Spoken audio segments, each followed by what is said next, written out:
Hello guys, आज मैं explain करने वाला हूँ Martial Universe season 10 episode 64 to 66 को। अगर आपको वीडियो की एक्सप्लेनेशन थोड़ी भी पसंद आती है तो वीडियो को लाइक और चैनल को सब्सक्राइब कीजिए।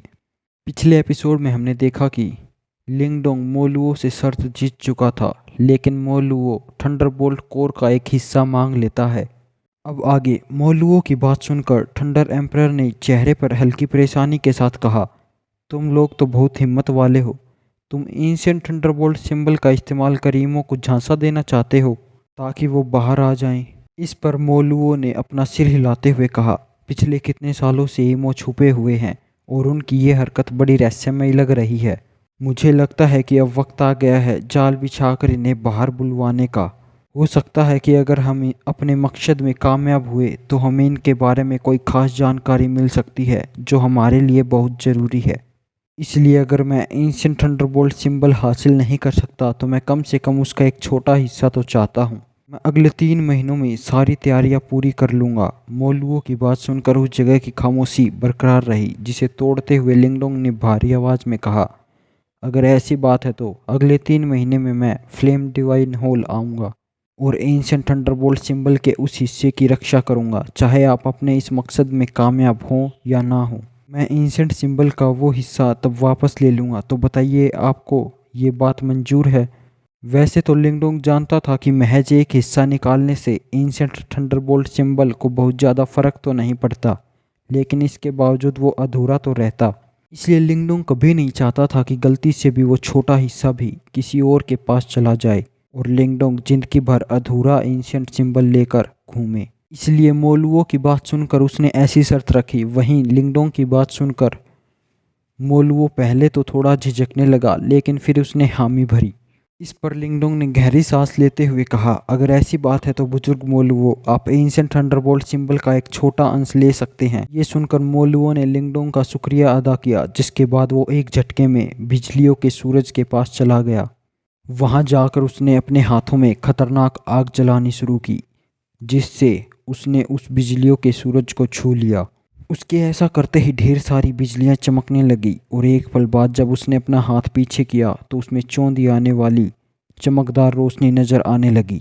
उस रोशनी में एक बेहद प्राचीन लेकिन छोटा सिंबल नजर आ रहा है, जिसमें बेहद खतरनाक शक्तियां महसूस की जा सकती थी। इतने में थंडर एम्परर ने कहा, एंशिएंट सिंबल का एक छोटा हिस्सा सिर्फ तभी निकाला जा सकता है जब ऐसा करने के लिए किसी दूसरे एंशिएंट सिंबल का इस्तेमाल किया जाए, और वो भी तब जब उस एंशिएंट सिंबल का कोई मालिक ना हो। इस दौरान मोलुओ ने अपने हाथ लहराते हुए एंशिएंट थंडरबोल्ट सिंबल के उस हिस्से को अपने पास रख लिया। ऐसा करते ही वो तुरंत लिंगडोंग के सामने आया और उसने कहा, मेरा यहाँ आने का मकसद पूरा हो गया है, इसलिए मैं यहाँ और देर नहीं रुकूंगा। उम्मीद करता हूँ कि तुम एंशिएंट थंडरबोल्ट सिंबल काबू करने में कामयाब हो जाओ। अगर तुम 3 महीने बाद फ्लेम डिवाइन होल नहीं आए तो मैं ये मान लूँगा कि तुम इस एंशिएंट सिंबल को काबू करने में नाकाम हो गए। तब मैं यहाँ आकर एंशिएंट सिंबल को खुद हासिल करूँगा। थंडर एम्परर भी जानता था कि अगर वो उस एंशिएंट सिंबल को काबू करने में नाकाम होता तो इसकी कीमत उसे अपनी जान गंवाकर चुकानी पड़ती। वहीं मोलुओ को जाते देख थंडर एम्परर ने हंसकर कहा, उम्मीद करता हूँ कि तुम अपने इस मकसद में कामयाब हो जाओ। मुझे थोड़ा अफसोस तो है कि मैं तुम लोगों के साथ ईमो के खिलाफ लड़ नहीं पाऊंगा। इतने में मोलुओ ने वहां से जाते हुए कहा, फिक्र मत कीजिए, मैं इस दुनिया के सभी ईमो को ख़त्म कर दूंगा। अब मैं चलता हूँ। इतना कहकर वो लाल रंग की रोशनी में बदल गया और एक झटके में थंडरवर्ल्ड से गायब हो गया। लिंगडोंग मोलुओ को वहां से जाते हुए देखता रहा और उसकी मुट्ठी कसने लगी। वो समझ रहा था कि अगले 3 महीनों में डीमन सी में एक बहुत बड़ा हंगामा मचने वाला था, जिसमें इंसानों के खिलाफ ईमो होते। तभी थंडर एम्परर ने लिंगडोंग की तरफ देखकर आसमान में दिखते बिजलियों के सूरज की तरफ इशारा करते हुए कहा, दोस्त, अपनी जीत का मजा लो। मेरा मतलब है तब जब तुम इस एंशिएंट सिंबल को काबू करने में हो जाओ। पता नहीं क्यों, लेकिन मुझे लगता है कि अगर तुम इसे काबू करने में कामयाब हो जाते हो तो एंशिएंट थंडरबोल्ट सिंबल को अपना नया मालिक काफ़ी पसंद आएगा। इस दौरान लिंगडोंग अपनी नज़रें ऊपर करते हुए बिजलियों के सूरज की तरफ देखने लगा। इतने सालों के बाद उसे मौका मिला था एक और एंशिएंट सिंबल को काबू करने का। ऐसे में चाहे उसे काबू करना लिंगडोंग के लिए कितना भी मुश्किल क्यों ना होता, लिंगडोंग उसे काबू करके रहता। इस बारे में सोचकर लिंगडोंग ने गहरी सांस ली, जिसके बाद वो धीरे धीरे चलकर उस बिजलियों के सूरज के पास चला गया। आखिर में उसका शरीर उस सूरज के पास जाते ही मुलिंगशान की बेचैन निगाहों के सामने गायब हो गया। अभी तक मुलिंगशान भी आज़ाद हो गई थी, समझ गई थी कि एंशिएंट थंडरबोल्ट सिंबल को काबू करने की कोशिश अब शुरू हो चुकी थी। दूसरी तरफ उस सूरज के अंदर जाने पर लिंगडोंग को कुछ भी साफ नजर नहीं आया और उसने अपनी मुट्ठी कसते हुए कहा, क्या मैं एंशिएंट थंडरबोल्ट सिंबल के अंदर हूँ? खुद से सवाल करने के बाद जब लिंगडोंग ने इस बारे में सोचा तो उसे अपना जवाब मिल गया, क्योंकि वो एंशिएंट डेवोरिंग सिंबल हासिल कर चुका था। इसलिए जानता था कि एंशिएंट सिंबल को काबू करने के लिए उसे उस एंशिएंट सिंबल के इम्तिहानों में खरा उतरना पड़ता था। और जिस जगह पर लिंगडोंग फिलहाल खड़ा था वो शायद ऐसा ही एक इम्तिहान था। पिछली बार एंशिएंट डिवोरिंग सिंबल को काबू करते वक्त लिंगडोंग को अंधेरे की रहस्यमयी और सुनसान दुनिया में आधे साल वक्त बिताना पड़ा था। तब जाकर उसे बाहर निकलने का रास्ता मिल पाया और साथ ही एंशिएंट डिवोरिंग सिंबल की मंजूरी। इस बारे में सोचकर लिंगडोंग ने खुद को शांत किया और वो चुपचाप वहां बैठकर अपनी आंखें बंद करने लगा। धीरे धीरे लिंगडोंग के आसपास बिजली की वो खतरनाक शक्तियां इकट्ठा होने लगी जिसकी गर्जन से कोई भी घबरा जाता। और तो और वो गर्जन वक्त के साथ साथ बढ़ती जा रही थी। आखिर में लिंगडोंग को आंखें बंद करने पर एक अजीब सी चांदी की रंग की चमक मेंटल एनर्जी में दिखाई दी। लिंगडोंग ने जब उस चमक को देखा तो उसके साथ ही उसे अनगिनत बिजलियां नजर आने लगी जो उसके साथ उलझ रही थी। ये देखकर लिंगडोंग के मन में एक सवाल आया और उसने रहस्यमय पत्थर से पूछा, रहस्यमय पत्थर, आखिर मुझे इस इम्तिहान में कामयाब होने के लिए क्या करना है? इस पर एक पल के लिए रहस्यमय पत्थर खामोश रहा, जिसके बाद उसने जवाब दिया, मुझे लगता है कि थंडरबोल्ट सिंबल की मंजूरी के लिए और इस इम्तिहान में कामयाब होने के लिए तुम्हें दर्द झेलना होगा।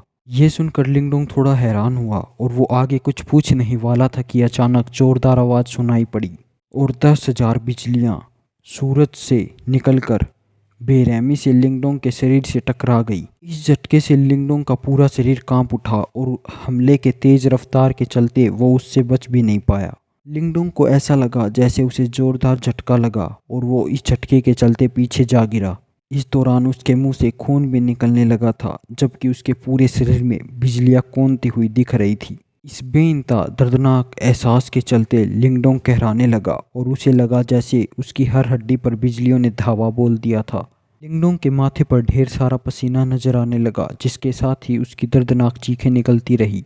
वहीं उसकी हालत देखकर रहस्यमय पत्थर ने उससे आगे कहा, एंशिएंट थंडरबोल्ट सिंबल एक बड़ा ही आक्रामक सिंबल है लिंगडोंग, ये एंशिएंट डिवोरिंग सिंबल जैसा रहस्यमयी और शांत नहीं है। अगर तुम्हें इसकी मंजूरी हासिल करनी है तो तुम्हें इसे दिखाना होगा कि तुम कितने मजबूत हो। 10,000 बिजलियों का जो हमला अभी तुम पर हुआ, शायद ऐसे 10,000 हमले और झेल कर भी तुम्हें जिंदा रहना होगा। उस बात का जिक्र सुनते ही लिंगडोंग के चेहरे पर 12 बज गए और उसने तुरंत अपनी आंखें खोलते हुए कहा, क्या कहा तुमने? 10,000 ऐसे दर्दनाक हमले? तुम्हारा दिमाग तो खराब नहीं हो गया रहस्यमय पत्थर? या फिर तुम मेरी टांग तो नहीं खींच रहे हो?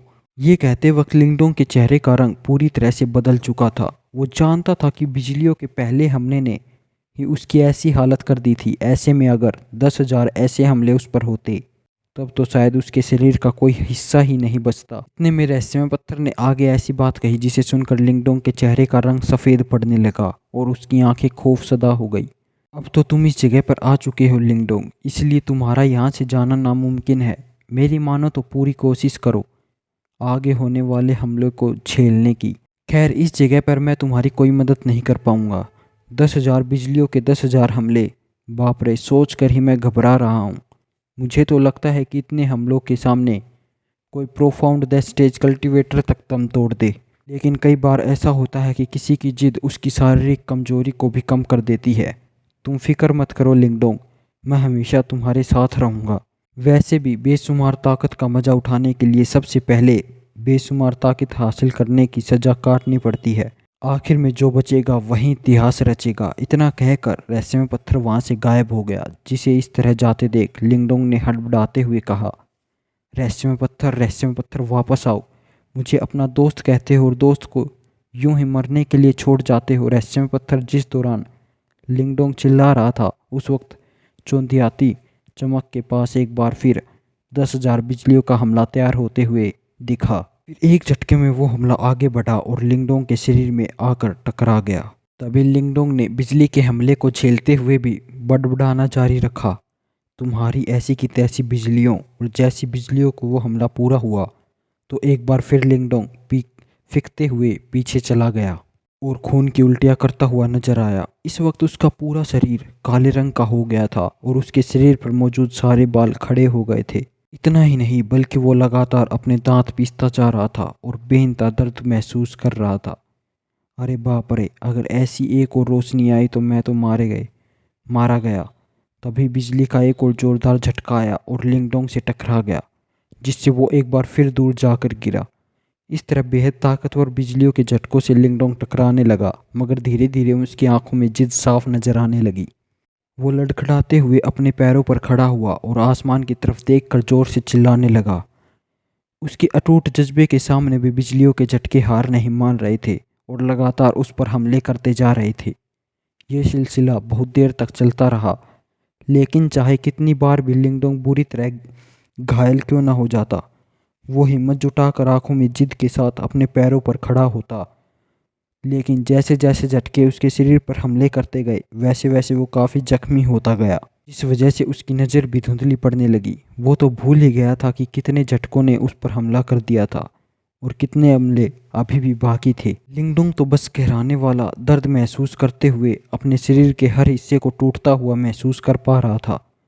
भले ही लिंगडोंग कुछ भी देख नहीं पा रहा था, लेकिन तब भी वह अपने पैरों पर खड़ा होता रहा।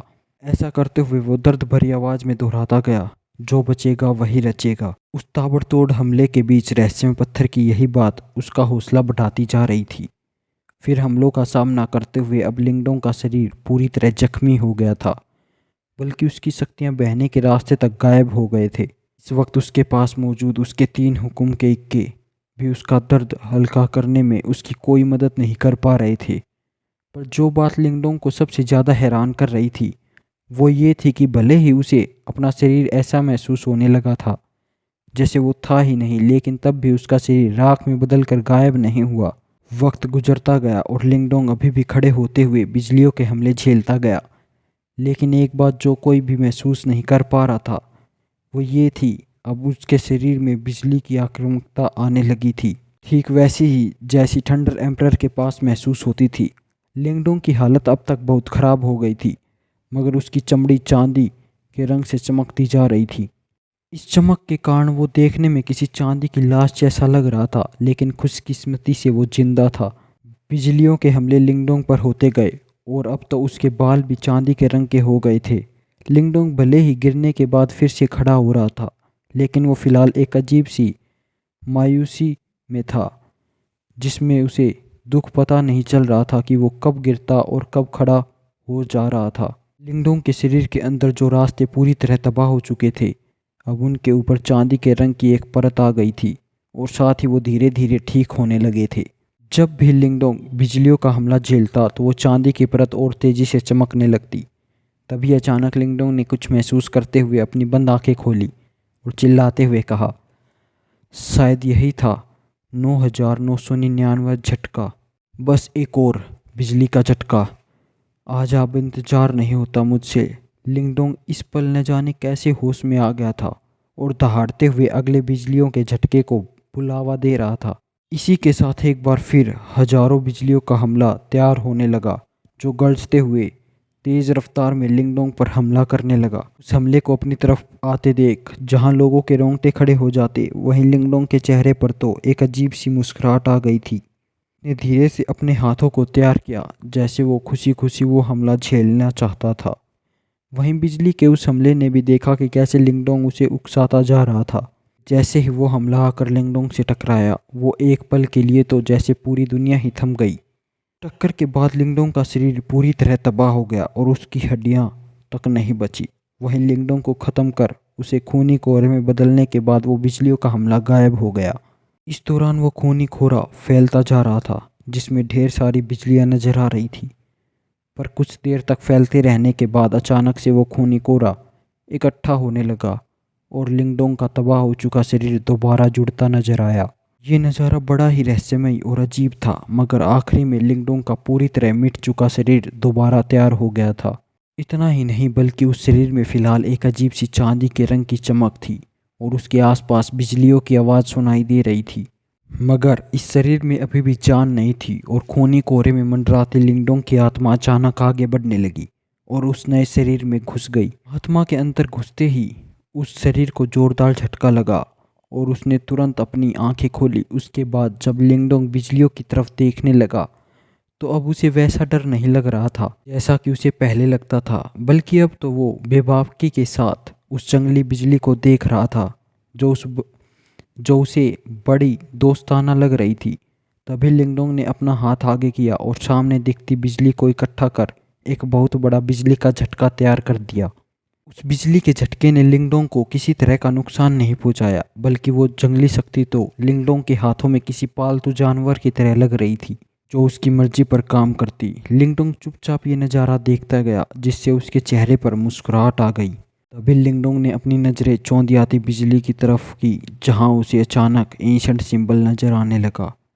वो एंशंट सिंबल देखकर उसके चेहरे पर खुशी नजर आने लगी, क्योंकि उसे पता था कि वो एंशिएंट थंडरबोल्ट सिंबल की मंजूरी हासिल कर चुका था। फ्रेंड्स, इस एपिसोड के साथ ये सीज़न ख़त्म हो जाएगा, इसलिए मैं आपसे पूछना चाहता हूँ कि अगर मैं कल की बजाय परसों एक एपिसोड डालता हूँ 1 घंटे का, तो कैसा रहेगा? और अगर आप चाहते हैं कि मैं कल एक एपिसोड डालूँ तो फिर संडे को 30 मिनट्स का एपिसोड आएगा। तो आप मुझे कमेंट बॉक्स में बता सकते हैं कि कल एपिसोड डालूँ या परसों सीधे 1 घंटे का। तो चलिए आगे के एपिसोड को शुरू करते हैं। एंशिएंट थंडरबोल्ट सिंबल लिंगडोंग के ऊपर मंडराने लगा, जिस वजह से लिंगडोंग का शरीर खुशी से कांपता हुआ नजर आया। वो बड़ी बड़ी आंखों के साथ गौर से उस सिंबल को देखता जा रहा था जो उसके इतने करीब था, पर लिंगडोंग ने अपना हाथ आगे नहीं बढ़ाया। ऐसा इसलिए क्योंकि उसे पता था कि एंशिएंट सिंबल की मंजूरी मिलने का मतलब यह नहीं था कि लिंगडोंग उसे काबू कर चुका था। अभी भी लिंगडोंग के शरीर में एंशिएंट डिवोरिंग सिंबल था, जिस वजह से एक और एंशिएंट सिंबल का उसके शरीर में होना काफ़ी मुश्किल होने वाला था। आखिर एक एंशिएंट सिंबल दूसरे एंशिएंट सिंबल को दूर भेजने की कोशिश जो करने लगता, और लिंगडोंग जानता था कि अगर यह सब उसके शरीर के अंदर हुआ तो वो चाह कर भी कितना ताकतवर क्यों न बन जाए, उसे झेल नहीं पाता। इस वजह से उसने चिल्लाते हुए कहा, रहस्यमय पत्थर मेरी मदद करो, मुझे बताओ कि अब मुझे क्या करना है। लिंगडोंग की आवाज़ सुनते ही रहस्यमय पत्थर थोड़ा हैरान हुआ, जैसे वो नींद से जाग गया हो। क्या? अच्छा, तुमने एंशिएंट थंडरबोल्ट सिंबल की मंजूरी हासिल कर ली है? कमाल है, तुम्हारी किस्मत तो वाकई बहुत ज़्यादा ज़बरदस्त है। खैर, जैसा कि तुम जानते हो कि एक एंशिएंट सिंबल की ताकत बहुत ज़्यादा होती है, इसलिए अगर कोई इंसान ऐसा एक भी सिंबल हासिल कर ले तो वो बेहद ताकतवर हो जाता है। इसलिए दूसरा एंशिएंट सिंबल हासिल करना उसके लिए नामुमकिन होगा। हाँ, लेकिन अगर कोई मेरे पहले मालिक यानी ग्रेट सिंबल एंसेस्टर जितना ताकतवर हो जाए, तब तो उसके लिए 8 एंशिएंट सिंबल को काबू करना भी मुश्किल नहीं होगा। तुम्हारी किस्मत अच्छी है जो तुम्हारे पास एंशिएंट डिवोरिंग सिंबल है, जो सभी एंशिएंट सिंबल में सबसे समझदार है। भले ही इस एंशिएंट थंडरबोल्ट सिंबल को अंदर भेजने में काफ़ी खतरा है, लेकिन अच्छी बात है कि तुम्हारे पास पहले से मैं हूँ जो उसकी आक्रामकता को काबू कर सकता है। ये सुनते ही लिंगडोंग के चेहरे पर हैरानी नजर आने लगी और उसने तुरंत रहस्यमय पत्थर को बाहर निकालते हुए कहा, क्या कहा तुमने? रहस्यमय पत्थर? एंशिएंट थंडरबोल्ट सिंबल को काबू करने में मेरी मदद कर सकते हो? इस पर रहस्यमय पत्थर ने आवाज में एक अजीब गुरूर के साथ लिंगडोंग को जवाब दिया, तुम्हें पता नहीं है, लेकिन मुझे बनाया इसलिए गया था ताकि मैं 8 एंशिएंट सिंबल की शक्तियों के बीच तालमेल बनाकर रख सकूं। और मैं मानता हूं कि फ़िलहाल मेरी शक्तियां पूरी तरह पहले जैसी नहीं हुई हैं, लेकिन इस वक्त बात सिर्फ एंशिएंट डिवोरिंग सिंबल और इस एंशिएंट थंडरबोल्ट सिंबल को संभालने की है। इसलिए मेरे लिए इन दोनों को संभालना मुश्किल नहीं होना चाहिए। ऐसा करो, अपनी आंखें बंद करके अपने चक्रों को खोल दो और इस एंशिएंट थंडरबोल्ट सिंबल को अंदर आने दो। तब हम एक साथ काम करके इन दोनों एंशिएंट सिंबल के बीच तालमेल बिठाने का काम कर देंगे। और हाँ, तुम्हारी मेंटल एनर्जी बहुत वक्त से बढ़ी नहीं है, इसलिए इस मौके का इस्तेमाल कर तुम उन्हें भी बढ़ा सकते हो। ये सुनकर लिंगडोंग के चेहरे पर बेनता खुशी नजर आने लगी। मेंटल पावर को बढ़ाने का तरीका काफ़ी अजीब होता था। भले ही लिंगडोंग की मेंटल पावर लाजवाब थी, लेकिन वो बहुत वक्त पहले आकर रुक गई थी। ऐसे में भले ही वो फिलहाल advance profound life stage cultivator बन गया था, लेकिन मेंटल एनर्जी के मामले में वो अभी भी हेवनली सिंबल मास्टर लेवल पर था। इतनी ताकत किसी निर्वाणा स्टेज के योद्धा जितनी होती थी। इतने में रहस्यमय पत्थर ने लिंगडोंग को आगे बताया, तुम्हारी मेंटल पावर इतने वक्त से इसलिए रुकी हुई है क्योंकि वो फिलहाल एंशिएंट डिवोरिंग सिंबल को संभालने का काम कर रही है। इसका मतलब वो सिंबल तुम्हारी मेंटल एनर्जी का इस्तेमाल करता रहता है, जिस वजह से वो बढ़ नहीं पाती। लेकिन ऐसा नहीं है कि इससे तुम्हें कुछ फ़ायदा नहीं हो रहा है। एक वक्त ऐसा आएगा जब वो सिंबल सूद समेत तुम्हारी सारी मेंटल पावर वापस कर देगा। इसके अलावा वो मेंटल पावर बेहद ताकतवर भी हो जाएगी। समय पत्थर की बातों को समझते हुए लिंगडोंग ने अपना सिर हिलाया, जिसके बाद वो अपनी आंखें बंद करने लगा। एक झटके में उसके पास मौजूद एंशिएंट थंडरबोल्ट सिंबल चमकता हुआ रोशनी में बदलकर सीधे उसके माथे के अंदर चला गया। लिंगडोंग ने उस एंशिएंट सिंबल को रास्ता दिखाकर सीधे अपने चक्रों के पास भेज दिया। फिलहाल लिंगडोंग के चक्कर अपने आप में किसी दुनिया जैसे लगने लगे थे।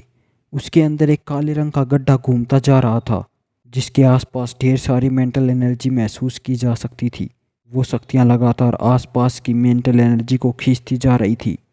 अचानक एक चमकदार रोशनी ने उस जगह की शांति को भंग कर दिया। एंशिएंट थंडरबोल्ट सिंबल के वहां आते ही अचानक से चक्रों के अंदर ढेर सारी बिजलियां दिखने लगी।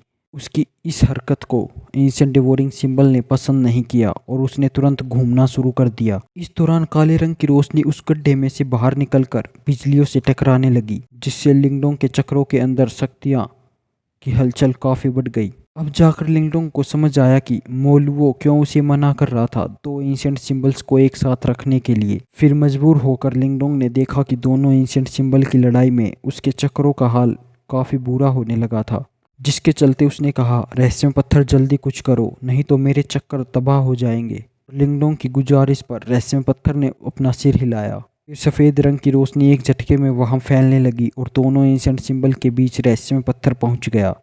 वहां जाकर उसने अपने हाथों सील बनानी शुरू की, जिसके साथ ही उसने कहा, सील ऑफ इक्विलिब्रियम। उसके ऐसा कहते ही रहस्यमय पत्थर के हाथों से दो सफ़ेद रंग की रोशनियां निकलने लगी।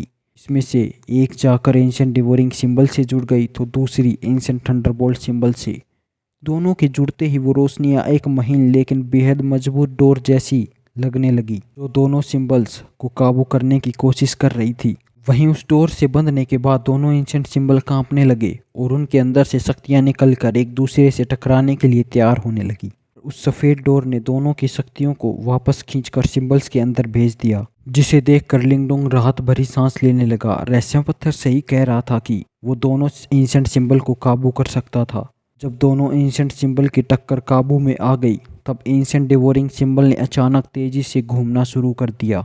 उसमें से ढेर सारी मेंटल एनर्जी बाहर निकलने लगी थी, जिसके बाहर आने पर लिंगडोंग के चक्कर और बड़े होते हुए नजर आने लगे। बल्कि इस मेंटल एनर्जी को बाहर आते देख एंशिएंट थंडरबोल्ट सिंबल ने भी अपनी शक्तियां बाहर निकालकर उनसे मिलानी शुरू कर दी। अब जाकर दोनों एंशिएंट सिंबल का तालमेल पूरा हो गया था, पर इसका सबसे ज़्यादा फायदा तो लिंगडोंग को हो रहा था, जिसकी मेंटल पावर बहुत ज़्यादा बढ़ गई थी। देखते ही देखते मेंटल पावर का सैलाब आ गया, जिसमें चांदी के रंग की चमक भी नजर आने लगी। इस दौरान मेंटल पावर के बढ़ने के साथ साथ लिंगडोंग को अपनी शक्तियों में भी बढ़ोतरी होती महसूस हुई। ये सिलसिला बहुत दिनों तक चलता रहा, तब जाकर शक्तियों के बढ़ने की रफ्तार धीमी हुई। लिंगडोंग ने अपनी आंखें खोली और वो अपने पैरों पर खड़ा हो गया। खड़े होते ही उसने अपने शरीर की बढ़ी हुई शक्तियों को महसूस किया, जिससे उसके चेहरे पर एक बड़ी सी मुस्कुराहट आ गई। तब रहस्यमय पत्थर ने उसे देखकर कहा, इस वक्त तुम perfect profound life stage cultivator बन चुके हो लिंगडोंग। इसका मतलब अब तुम प्रोफाउंड डेथ स्टेज से महज एक कदम की दूरी पर हो। रही बात तुम्हारी मेंटल पावर की, तो उन्हें इस ट्रेनिंग से सबसे ज़्यादा फायदा हुआ है। तुम शायद महसूस कर पा रहे होगे कि तुम एक इनिशियल डिवाइन सिंबल मास्टर बन गए हो। ये सुनकर लिंगडोंग ने अपना सिर हिलाया, क्योंकि एक शुरुआती डिवाइन सिंबल मास्टर किसी perfect profound life stage cultivator जितना ही ताकतवर होता था। इसका मतलब साफ था कि अब उसकी युवान पावर और मेंटल पावर एक जितनी ही हो गई थी। देखा जाए तो डिवाइन सिंबल मास्टर दो तरह के होते थे, एक इनिशियल स्टेज और दूसरे एडवांस स्टेज। जहाँ कोई इनिशियल डिवाइन सिंबल मास्टर किसी perfect profound life stage cultivator से टकराने के काबिल होता था, तो वहीं एडवांस डिवाइन सिंबल मास्टर किसी प्रोफाउंड डेथ स्टेज कल्टीवेटर को टक्कर दे सकता था। इससे पहले लिंगडोंग एक डिवाइन सिंबल मास्टर से मिला था, जिसका नाम था जू युआन। लेकिन वह डिवाइन सिंबल मास्टर बना ही था, इसलिए उसे इनिशियल डिवाइन सिंबल मास्टर भी कहा जा सकता था।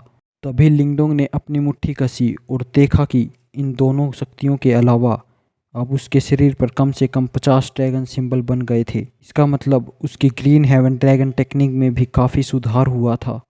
दूसरी तरफ लिंगडोंग का शरीर लाखों बिजली के झटके झेलकर एक नए शरीर में बदल गया था, जो पिछले शरीर के मुकाबले बहुत ज़्यादा मजबूत था।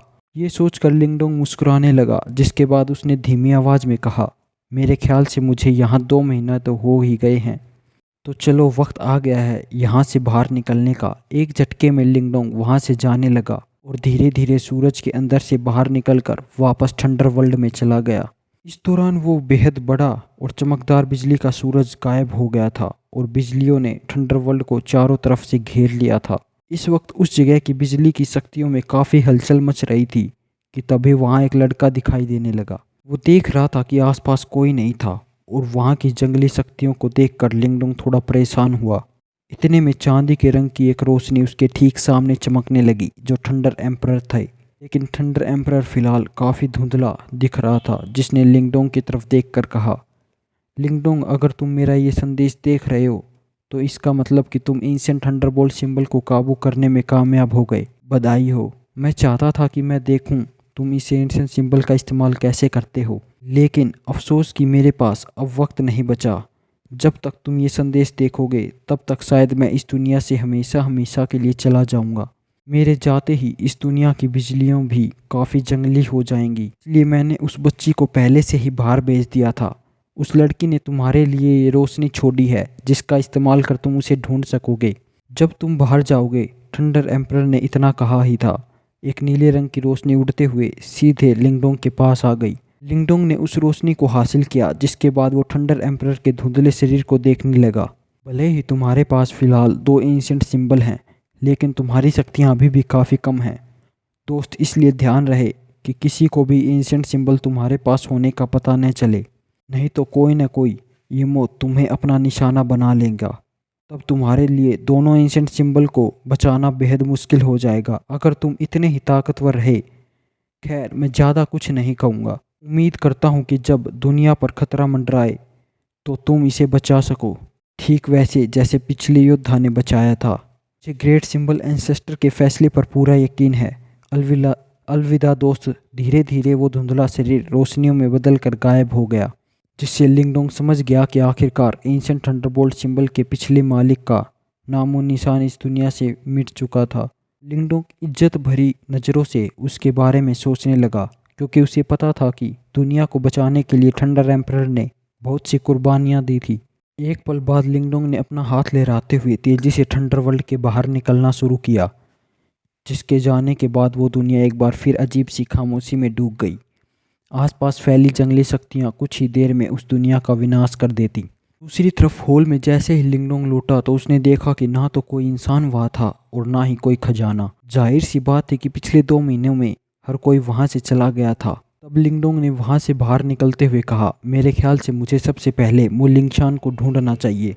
के बाद वो मुठिया कसते हुए तेजी से बाहर निकलने लगा, जिसके साथ ही उसने नीले रंग की रोशनी को बाहर निकाला। वो रोशनी अचानक कांपने लगी थी। तब लिंगडोंग को बेचैनी भरी आवाज़ सुनाई पड़ी, लिंगडोंग भैया, मुझे नहीं पता कि आप बाहर आए या नहीं, लेकिन अगर आप ये सुन पा रहे हैं तो स्काई लाइटनिंग आइलैंड पर मत आना, जो स्काई लाइटनिंग सी रीजन से लगा हुआ है। यहाँ 9 Heaven Gate, Mysterious Sky Hole और युआन गेट सेक्ट के तीनों योद्धा आपका इंतजार कर रहे हैं। इन्होंने मुझे भी कैद कर लिया है, और तो और अपनी मदद के लिए इन्होंने और भी बहुत से ताकतवर योद्धा बुला लिए हैं, इसलिए यहाँ मत आना। ये सुनकर लिंगडोंग की ताकतवर बनने की खुशी धीरे धीरे गायब होने लगी और उसकी आंखों में एक अजीब जानलेवा इरादा झलकने लगा। इस एहसास के साथ उसने धीमी आवाज़ में कहा, इसका मतलब वो एक साथ वहाँ रुके हैं।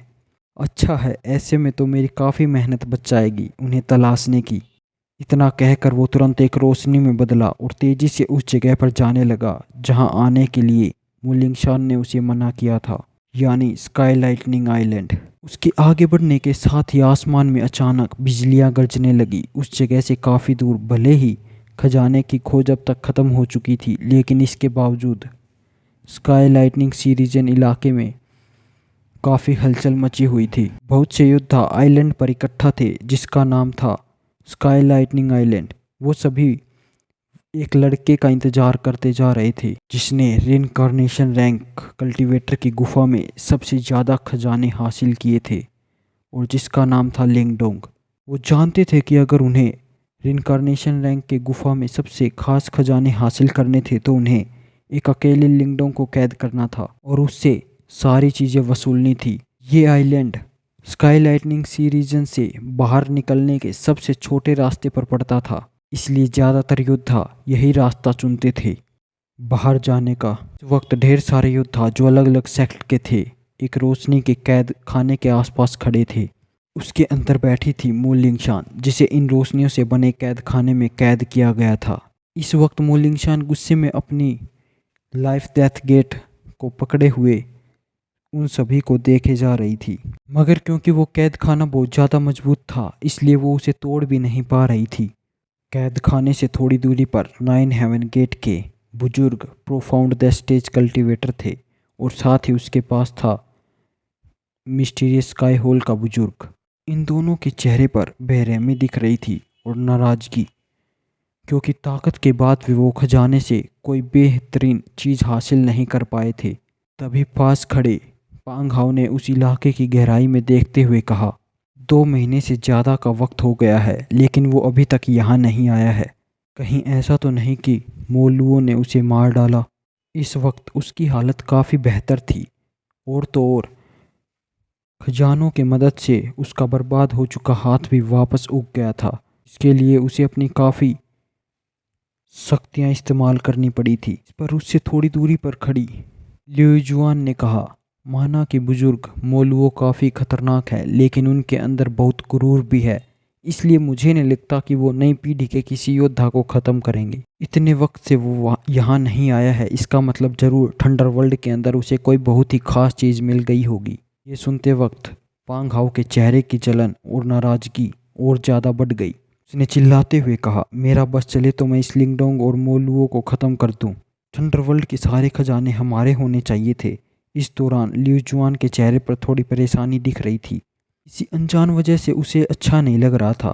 दरअसल वो तो कुछ महीने पहले लाइटनिंग सी रीजन छोड़कर जाने वाली थी, लेकिन उसके सेक्ट ने उसे हुक्म दिया था कि वो थंडर वर्ल्ड में मौजूद खजाने के बारे में पता करके वापस लौटे। जाहिर सी बात थी, ये ऐसी चीज़ थी जो मोलुओ जैसा ताकतवर योद्धा खास मानता था। वो किसी भी मायने में मामूली खजाना तो हरगिज़ नहीं हो सकता था, और क्योंकि कोई भी मोलुओ को निशाना नहीं बना सकता था इसलिए सभी ने लिंगडोंग को निशाना बनाकर उससे सारे राज उगलवाने की कोशिश की। लेकिन लिंगडोंग की काबिलियत देखने के बाद लुइजुआना को अंदर ही अंदर घबराहट भी हो रही थी, पर वो मजबूरी में कुछ नहीं कह पाई।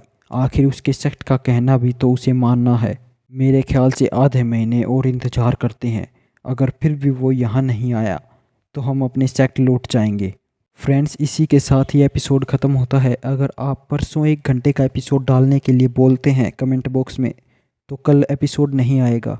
मिलते हैं गाइस नेक्स्ट सीज़न के नेक्स्ट एपिसोड में।